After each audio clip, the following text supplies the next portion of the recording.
Y como despedida de esta temporada, os he recordado al principio del programa que el 11 de septiembre volvemos. Quería hacer algo especial. Y vamos, si os pregunto por templos de la sabiduría, por templos de la filosofía, del humanismo, el primero o el segundo puesto seguramente tendremos las librerías. Y ya sabéis que el programa, La Pregunta Infinita, se hace en Valencia. Y en Valencia hay una librería muy especial que llevo pues, años habitando y transitando por todas las actividades que hacen. Y me pareció una idea genial venir a la librería y tener una charla con las personas que la cuidan y que la impulsan. Así que estoy aquí en la librería Ramón Llull de Valencia y me gustaría que las personas que la habitan hablaran de los libros. Al final ya sabéis que una parte importante de la pregunta infinita es hablar de ellos. Así que estoy aquí con Paco, uno de sus regentes, uno de sus cuidadores. Paco, ¿qué tal? Librero. Bueno, un librero que yo creo que es mucho más, porque ahora hablaremos de todas las actividades que tenéis en la librería Ramón Llull de Valencia. Si no la has visitado, recomiendo que la visites. Y Paco, me gustaría hacer una pregunta pues muy sencilla y primera. ¿Cómo surge una librería tan mágica como esta? Luego hablaremos de su historial y de los premios que puede tener también, pero ¿cómo nace la idea de la librería Ramón Llull? Como luego muy bien dice, luego hablaréis, supongo, con Almudena sobre sus inicios y todo esto, pero no es que yo creo que es una cosa que te va llevando, o sea, como todos los caminos de la vida, te llevan, te arrastran y uno acaba pues haciendo lo que le gusta, cumpliendo más o menos sus objetivos, sin darse cuenta acaba arrastrado por ese camino, ¿no? Por diferentes circunstancias, la librería en un origen tenía un tipo de clientela y un tipo de libros diferentes a lo que hay hoy en día, por diferentes motivos, crisis, cambios en la sociedad, en el mundo, pues fue derivando hacia una vertiente más humanística y luego unido a toda la programación, pues acabó siendo lo que es ahora. Antes de hablar de la extensa programación que tenéis, me voy a centrar en esa parte humanista, filosófica, de autoconocimiento del ser humano. ¿Cuándo fue este cambio? Y por cierto, ¿cuántos años tiene esta librería? La Ramón Llull tiene 20 años. El año 2000, bueno, tiene más. En el 2003 hizo 20 años, o sea que ahora tendría 22 años. En el 25 va a hacer 23 años en Navidad. ¿Cómo de repente ese cambio? Pues yo creo que originado por los cambios sociales que hay después de la crisis del 2008 y desde el 2008 al 2015 hay una serie de movimientos sociales y cambios en las universidades. Antes la Ramón Llull estaba ubicada al lado de la universidad y eso generó que modificara su línea de trabajo, también impulsado por las propias aficiones de los libreros o de la librera en este caso, que era Almudena, ¿no? Entonces poco a poco fue virando hacia esa línea y ya al trasladarse aquí, pues se modificó totalmente ya. Hablas de un librero, yo hablaba de los habitantes, de las personas que cuidan de esta librería. A mí me gusta veros como defensores, ¿no?, de los libros y de las ideas que defendéis, porque vuestras estanterías, desde mi punto de vista, son un alegato, una llamada, una acción a algo concreto. ¿Cómo ves el trabajo de librero? Porque en muchos casos se idealiza y en otros parece que pasa desapercibido porque de alguna manera distribuidoras o editoriales parece que eligen por uno. Aquí no es así.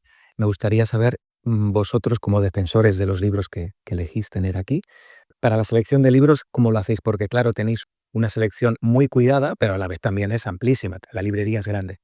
Bueno, la selección, principalmente la Almudena también, ya viene, es una cosa que se va arrastrando con fondos estructurales que van cambiando y van negociando con los diferentes distribuidores y peleando mucho con ellos, claro, sobre todo por el tema de las novedades, porque ellos siempre intentan que tengas incluso lo que no vendes. Pero bueno, nosotros ahí nos hemos hecho bastante fuertes. También gracias al tipo de cliente y público que tenemos, porque hay una serie de libros que a veces por circunstancias nos gustaría vender, porque son libros que se venden mucho, a lo mejor algún tipo de bestseller o algún tipo de línea de editorial que está triunfando mucho o está de moda, y no conseguimos nunca tenerlo, seguimos siempre con nuestra dinámica constante del mismo tipo de libro. Yo creo que porque el tipo de cliente de la Ramoyo es así. Claro, eso ha hecho que podamos convencer en cierta manera a los distribuidores y a esos editores de que no vamos a poder vender esos libros o que queramos. Entonces, nos dejan un poco trabajar a nuestra vez, confían un poco, confiamos unos en otros y eso le da cierta libertad a Almudena para poder elegir y estructurar todo lo que es el fondo de la librería. Ahora hablaremos con Almudena, haremos algunas preguntas. La tenemos en la otra punta de la librería haciendo también su trabajo.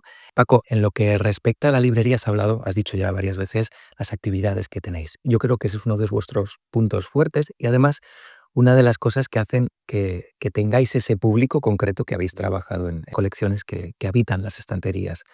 Tenéis vamos, un repertorio de entrevistas, de talleres, una multitud yo creo que cada semana tenéis algo prácticamente, excepto en las vacaciones. ¿Cómo habéis conseguido generar unas actividades tan nutridas? Y yo creo que cada semana, si no me equivoco, tenéis algo. O cada día, cada día. Wow. Es verdad. Es raro el día que, de hecho, hay que dejar algunos días para que podamos tener trabajo interior en la librería, que hay que hacerlo, ¿no? Porque solo con las mañanas no da tiempo. Prácticamente todos los días de la semana hay algo. Si no hay algún club de lectura, hay un aula o hay un ciclo o hay alguna presentación también, aunque cada vez, digamos, intentamos hacer menos lo que es la presentación como tal, pero casi todos los días hay. ¿Cómo se ha llegado a este punto? Pues lo mismo que lo otro que hablábamos del fondo. Es una cosa evolutiva. Hace muchos años ya en la antigua Ramón Llull se empezaron a hacer una serie de actividades que eran presentaciones de libros y lecturas y clubs tematizados, que era una cosa que prácticamente no hacía nadie, no existía. Estamos hablando del año a lo mejor 2007 o 2008, no existía ese concepto de librería como espacio cultural. Se hacían a lo mejor en otros sitios, pues en la Alcae, en el Corte Inglés, en espacios, digamos, que eran más asociados para el público como lugares para presentar libros. Y la librería Ramón Llull en Valencia fue de las primeras que empezó a tener ese tipo de actividad. Ese tipo de actividad se ha ido cogiendo en todo el resto de librerías a nivel nacional. Había muchas librerías en Madrid que también hacían el mismo tipo de trabajo, y en otras ciudades más o menos contemporáneas al mismo tiempo. Y todo eso ha ido a más. Y claro, llega un momento en que cuando estás haciendo muchas veces lo mismo, pues sin querer vas haciéndolo evolucionar, porque te cansas, porque le quieres dar más calidad, quieres ofrecer un producto mejor y porque tus inquietudes también. Y entonces al final ha ido derivando pues en ciclos monográficos de filosofía o de pensamiento, en aulas para el público para que pueda aprender o conocer a un autor de más que le interesa de más cerca, y ir convirtiendo la librería pues en un espacio, pues una especie de espacio franco, ¿no? Donde la gente pueda venir y no tenga por qué irse a la universidad ni a ningún sitio, que pueda venir y estudiar o leer o buscar algún tipo de inquietud cultural o humanística y acercarse a ella con facilidad. Yo invito a todos los oyentes que nos estáis escuchando, por supuesto, si estáis en Valencia, la Ramón Llull es un paso obligatorio para vosotros, porque doy por hecho que los oyentes de la Pregunta Infinita son grandes lectores, no me cabe duda de ello. Pero si estáis en Madrid, en Barcelona, en cualquier ciudad, os invito a que bajéis a vuestras librerías y hagáis algo, Paco, que has dicho que me ha gustado mucho, que hagáis espacio cultural. Me parece clave para el éxito de una librería hoy. Me parece clave. Sí, sí, yo creo que sí, yo creo que, y sobre todo con la cantidad de, digamos, enemigos, entre comillas, que tienen las librerías, porque no hay que olvidar que el tema de la lectura, aunque ahora mismo vive un momento dulce tras la pandemia, porque claro, la pandemia hizo que mucha gente se diera cuenta de que el libro es un invento perfecto, ¿no? O sea, aunque no tengas luz, lo puedes utilizar. O sea, funciona muy bien y funciona muy bien desde hace cientos de años y creo que seguirá funcionando. Va a ser muy difícil eliminarlo por su perfección, como no se va a poder comer sin tenedor. Su perfección también. Sí, Es, bueno, hay gente que come sin tenedor, pero los libros es verdad que es una tecnología que me parece especial y que me parece que está aquí para quedarse. Después de muchos intentos, hubieron antes muchos inventos y el libro permanece y yo creo que permanecerá. yo creo que sí. Lo que pasa que es lo que te iba a comentar, como hay mucha competencia de mucho tipo, redes sociales, plataformas de series, de televisión, podcasts, hay muchísimas cosas que para mucha gente no son complementarias, sino que son troncales, y les cuesta acercarse al libro. Nosotros vamos a vivir de un público, no diría minoritario, pero sí especial. o sea, un público particular y diferente. Entonces, para poder acercarte a ese público, tienes que tener una programación y un fondo también especial dedicado a ello, porque lo que son las grandes plataformas de venta van a copar lo que es el mercado del libro de usar y tirar que llamamos, ¿no? El libro que no tiene largo recorrido, es un Bueno, permíteme, Paco, la mayoría de libros son de tirar y tirar. pero bueno, quiero decir, pues hay libros que son entretenidos, que siempre necesitamos a lo mejor en un momento dado un libro que no te aporte nada más que, no sé, como el que se bebe un refresco o algo y necesita refrescarse, pues está muy bien también que existe ese tipo de literatura, pero esa literatura lamentablemente, como además va muy rápido, yo creo que la va a copar el mercado de las grandes plataformas, de los grandes centros comerciales, y estos espacios, la única forma que tienen de protegerse es ser pequeños centros culturales y ir a ese, pues, se tendrán que conformar con ese pequeño mercado, que no hay más, pero que será muy fiel y muy constante. Porque el problema del libro, bueno, salvo que a lo mejor la gente con el tiempo se dé cuenta de que aprendes muchísimo más leyendo un libro que con cualquier otro tipo de artilugio cultural, ¿no? Porque cualquier artilugio cultural, desde un audio o un vídeo o un documental, siempre recibes la información de una forma, digamos, pasiva, ¿no? Estás como tirado en el sofá, ¿no? O donde sea. Un libro supone un esfuerzo. Tienes que estar en una situación activa. O sea, tú tienes que estar encima del libro, leyéndolo, el objeto, esforzándote un poco, trabajando, digamos. Entonces eso hace que todo lo que tú estás leyendo se te quede grabado. Hoy hay gente que yo, por ejemplo, subrayo muchísimo los libros, los tachos, les hago anotaciones, bueno, los maltrato de una forma terrible. Porque como además los suelo consultar luego, ahí pongo, pues, recuerdo lo que había, porque me acuerdo de alguna cita o alguna cosa, sé en qué libro está, pero no sé en qué página. Entonces, que eso es una cosa mala que tiene el libro, que a lo mejor en un ordenador sí que lo tienes, ¿no? En un ebook o en una cosa de esas, que buscas la palabra y te la encuentras. Pero diferente de un ebook, no sabes ni qué libro te has leído. No tienes el título, no tienes la cubierta, no tienes el objeto. Es una cosa como muy... Es como si estuvieras leyendo un contrato. No sé, es una cosa muy rara. Hablas de maltrato de libros. Yo creo que lo que haces es personalizar tus libros. Sí, bueno, podría decirse así. A mí me han dejado libros y he comprado libros de segunda mano, que es otra de mis aficiones también, encontrar libros raros o que ya no se publican. Fíjate, Paco, aprovecho y surge de este comentario mi pregunta a continuación. Y es que muchos de los libros que a mí me interesan, estábamos hablando hace poco de una editorial y de una colección en concreto que, bueno, vamos a decirlo, de Siruela, del Árbol del Paraíso, ¿no? Una colección que a mí me fascina y que es imposible encontrar libros de esa colección de hace 4 o 5 años editados. No he podido, no he sido capaz. He tenido que buscármelas para poder leerlo, cosa que no me gusta. Me encantaría comprar ese libro, pero no he podido. Y te das cuenta de que pasa lo que tú has dicho hace un momento, incluso en esta librería o en todas, y es que ese libro que me parece genial, de un filósofo genial, se pierde en el olvido por una novedad. ¿Qué podemos hacer aquí? Porque claro, hay libros que me parecen geniales que ya es imposible encontrar ediciones de estos libros. Es complicado. Bueno, porque no se reimprimen, quieres decir, supongo. Porque, bueno, están sujetos a la esclavitud de la novedad. O sea, y porque muchos de esos libros, pues la gente que los... A lo mejor tienen un mercado... Yo hablo con editores a veces que les pregunto, ¿por qué no reeditáis esto? ¿Por qué no? Y te dicen, es que tú no sabes lo que me ha costado vender los 5.000 que hice o 10.000 o a veces incluso menos. Me ha costado muchísimo venderlos, entonces, claro, hacer una inversión para recuperarlo de otros 10 años, pues no lo hacemos, ¿no? Entonces, ese es el problema que tienen. Y la gente que los compra, como a lo mejor son que son muy aficionados, pues no los suelta, los tiene en su casa y a lo mejor es difícil encontrarlo incluso de segunda mano o muy caros. Sí, a mí me cuesta encontrar algunos libros. Paco, vamos a hablar de anécdotas de librero. Vamos a hacer esto un poco más distendido. Me gustaría que después de tantos años en una librería como esta por la que pasa tanta gente, tantas entrevistas, estoy convencido de que 2 o 3 anécdotas curiosas me puedes compartir. Por supuesto que sean graciosas, ¿eh? Nada raro. Cuéntame. Seguro que tendré, pero ahora mismo me pillas. Pues ahora le hacemos la pregunta a la otra librera que la tenemos allí. Igual luego cuando esté hablando de moneda me acordaré de alguna, pero no lo sé. Anécdotas graciosas, no te sé decir. Vale, No. nos guardamos la pregunta para Almudena y vamos a hablar de algo que os ocurrió hace unos años, que es que no sé exactamente el año, pero os nombraron librería del año a nivel nacional. No sé si fue justo después de la pandemia o en qué año fue exactamente y qué supuso también para vosotros un premio como este. Bueno, sí, creo que fue del año 2022. Sí, fue el premio a librería del año, Luis Arogui Ginesta, que es un equivalente a un premio nacional. Y bueno, nos quedamos pues un poco flaseados, ¿no? Se dice, porque no es una cosa que no te esperas, no, ni te postulas, ni nada. Te llaman un día y te dicen, te hemos concedido el premio tal. Y nada, fue una experiencia muy bonita. Fuimos a recogerlo. Se hace de forma alternativa entre Madrid y Barcelona.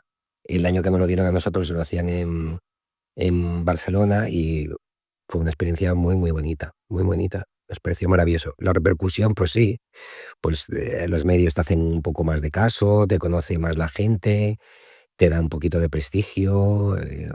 Siempre porque además uno de los motivos por que nos daban el premio era por el fondo que teníamos.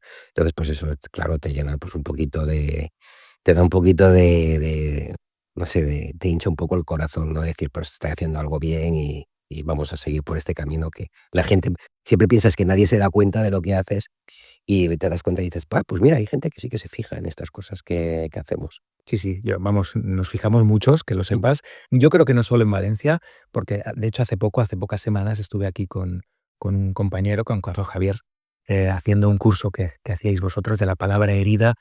Quedamos todos muy contentos, siempre con Carlos, y tenéis pues unas actividades, como te digo, yo no puedo venir a todo, me gustaría, pero tenéis unas actividades que la verdad están a la altura del fondo que tú dices. Paco, ¿te parece bien que vayamos a la otra punta de la librería con Almudena y le hagamos unas preguntas? Me parece estupendo.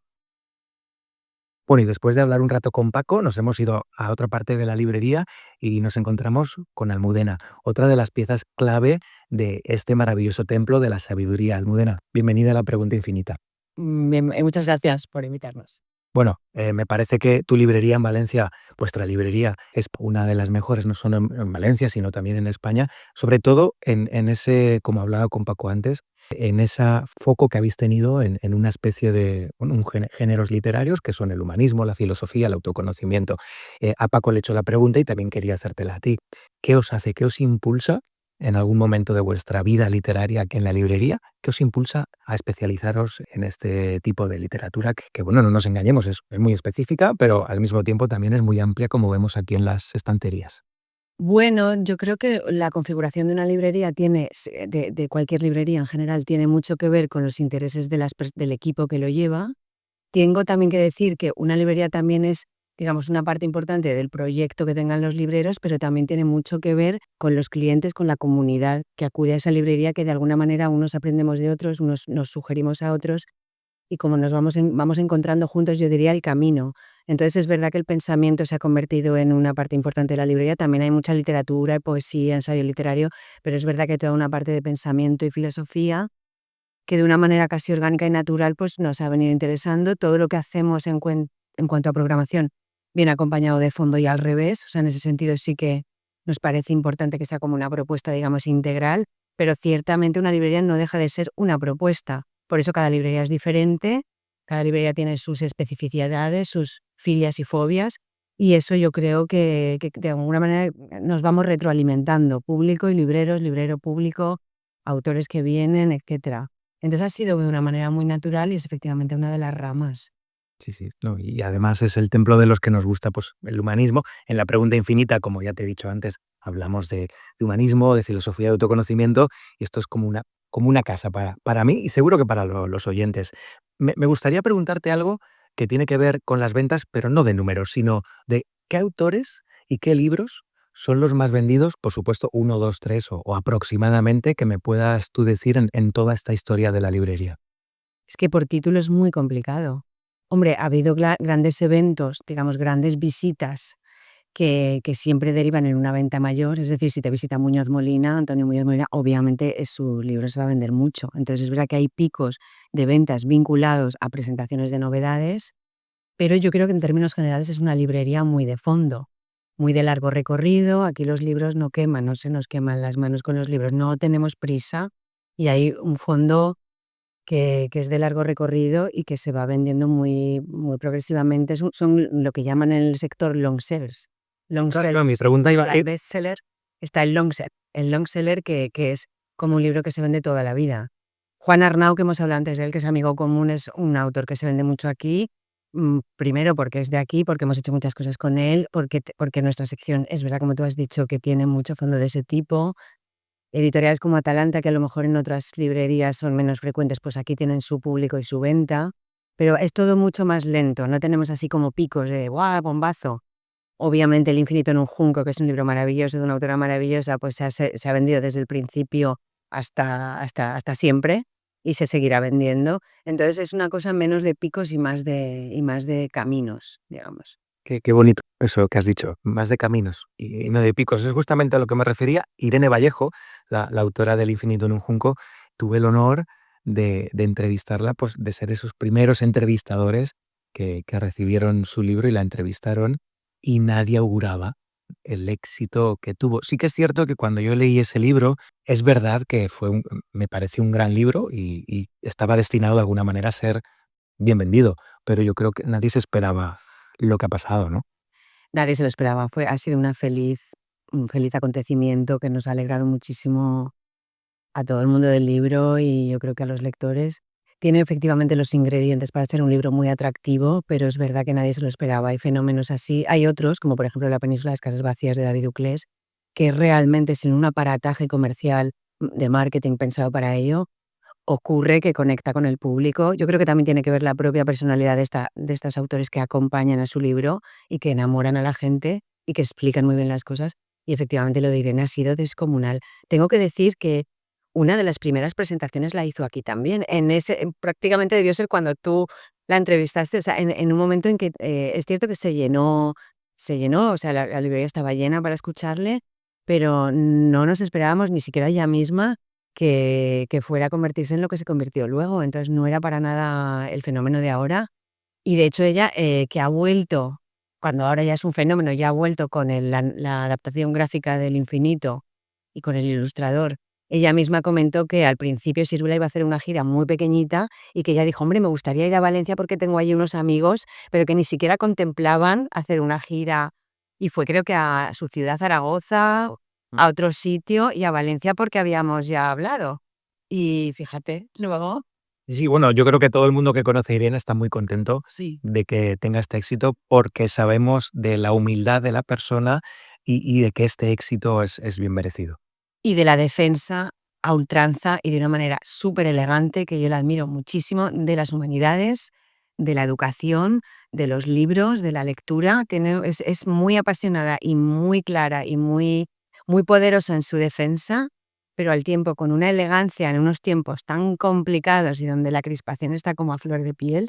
Y ella es una grandísima defensora de las humanidades, y tener a Irene Vallejo digamos, de alguna manera, de parte del mundo de los libros y de la lectura, creo que es una enorme suerte que tenemos. Sí, sí, sin duda. Mira, vamos a pasarle después esta entrevista, así que la escuche ella y que pueda, desde aquí, desde la librería Ramón Llull en Valencia, nos acordamos de ti, Irene. Un beso muy grande. Vamos a pasar ahora a algunas anécdotas, porque Paco se me ha quedado bloqueado, antes así como un poco bloqueado el hombre, pero luego cuando hemos cortado y hemos venido a buscarte, han salido cosas impresionantes, así que me has explotado un poco la cabeza. Así que, por favor, Almudena, la que me has contado y luego alguna más parece que ha venido a la mente, que aquí hubo una boda, que cuéntame esto. Bueno, esta es una historia maravillosa de película total. Ocurre que hará 2, 3 años, yo creo que 3 años, nosotros teníamos 2 clientes que venían, un chico y una chica, maravillosos, lectores, encantadores, que venían por separado, los conocíamos por separado y que fuimos haciendo amistad con ellos, digamos, por separado, porque cuanto más venían a presentaciones, actividades, a comprar libros, pues se convirtieron en gente querida, pero no se conocían. Ocurre que en las redes de la librería ellos interaccionaron a cuenta de un libro y entonces se ve que aquella primera conversación pública pasó a conversación privada, y entonces su primera cita, sin conocerse, la tienen en la librería, cosa que nosotros no sabíamos. Nosotros les vemos venir por separado a ellos a mirar libros y resulta que era una cita a ciegas. Entonces ellos se conocen aquí. De hecho, ese día lo hemos rememorado los 4, Paco, yo y ellos, porque nos hemos hecho muy amigos. Y recordamos, cada uno lo recuerda como de una manera, pero básicamente vemos que están como mirando libros, luego vemos que están mirando libros juntos, luego vemos que vienen juntos a la caja. Creo recordar que era un poquito antes de Navidad, Entonces les fuimos a regalar una botella de vino a cada uno, porque para nosotros, claro, eran 2 personas separadas. Y entonces es cuando ella nos mira así, nos hace un guiño y nos dice: "No te preocupes, con una nos basta", o algo así, porque como que nos dan a entender que se la van a tomar juntos. Y así fue, ese fue la primera cita. A partir de ahí ellos comienzan a salir juntos y les empezamos, claro, a verlos venir, ya en pareja. Y entonces, claro, atamos cabos y ya, pues, sabemos que oficialmente, pues, Matt y Laura están juntos. Y entonces, algún tiempo después nos citan, nos quieren contar algo y quieren que vayamos, nos quieren invitar a cenar y entonces nos vienen a buscar aquí a la librería, nos vamos a cenar por aquí por el barrio y nos dicen que se quieren casar y que se quieren casar en la librería, porque es muy importante para ellos la librería, porque se han conocido aquí y porque ha sido de alguna manera también el mundo de los libros les ha unido mucho, porque tienen intereses comunes y que quieren casarse aquí. Luego tiene una vuelta de tuerca más, porque claro, nosotros fascinados, hombre, por supuesto, claro que sí, pues os caséis aquí y quedamos una fecha de julio y resulta que ella se queda embarazada y esa fecha de julio nace su primer hijo. Wow. Con lo cual hubo que aplazar la boda un año, la tuvimos el verano pasado, ya con el nene, con un añito, y fue una boda espectacular, fue una boda preciosa. El maestro de ceremonias fue un escritor amigo común también, que hizo bueno, hizo todo digamos, toda la ceremonia preciosa, luego leyeron amigos poetas, esto se llenó de flores y de plantas y nada, y fue la boda de Mati y Laura. Luego resulta que esto, no sé cómo, pues yo creo que pusimos en las redes que íbamos a cerrar esa mañana porque teníamos una boda y no podíamos abrir al público. Pero claro, de ahí esto empezó a correr como la pólvora y vino a Punt, vinieron los periódicos, salió en la tele, nos empezaron a llamar de otras teles, llegó a Italia, salió en los periódicos italianos, creo que una pareja se casó en Italia porque quiso repetir la experiencia y bueno, aquello ha salido hasta en un concurso de televisión de qué pasa en no sé qué librería.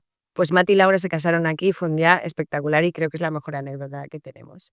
Vamos, Romance en la Ramón Llull, esa novela, si no existe, hay que escribirla. Yo me llevo la idea, si escucha algún oyente, pues también puede usarla, pero maravillosa anécdota. Te iba a preguntar por otra, no sé si te ocurre, pero mejor no puede ser. Mejor que esa no. Pero alguna con algún autor, autora, escritor que se equivocó de fecha y vino cuando no toca, algo así. Vamos, no sé si habéis tenido alguna. Hemos tenido una muy graciosa que yo pasé bastante. Ahora me hace gracia, pero en el momento lo pasé fatal. Estábamos, yo creo que celebrando nuestro festival de literatura, festival de primavera literaria, y teníamos a Rafael Reig. Entonces está ya la sala llena, estamos todos esperando a Rafael Reig, que es un autor extraordinario y que además es muy amigo, le queremos mucho. Y bueno, ya claro, se hacía la hora, era las 7, yo creo que eran las 7:05, y no venía, no venía. Entonces le llamo y le digo: Rafa, ¿vas bien? ¿Va todo bien? Y estaba en Gandía. Y claro, cuando yo le oí decir, ah, yo ya con el ah, se me heló la sangre, resulta que estaba en Gandía, tal cual hablamos por teléfono. Se vinieron con el coche y llegaron aquí, pues claro, lo que tardes desde Gandía, con chanclas porque estaba en la playa, tal cual. Y nada, lo explicamos al público, fue muy gracioso, todo el público le pareció muy gracioso, pero de verdad que a mí se me heló la sangre, fue muy gracioso, porque vino directamente de la arena, porque se había olvidado el día, creía que era otro día. Sí, pues Rafa Reig también lo conozco en mi época de Onda Cero cuando regentaba la calle de los libros. Lo entrevisté no sé si en una o en dos ocasiones, publica en Tusquets, si no me equivoco, pues sí que es él.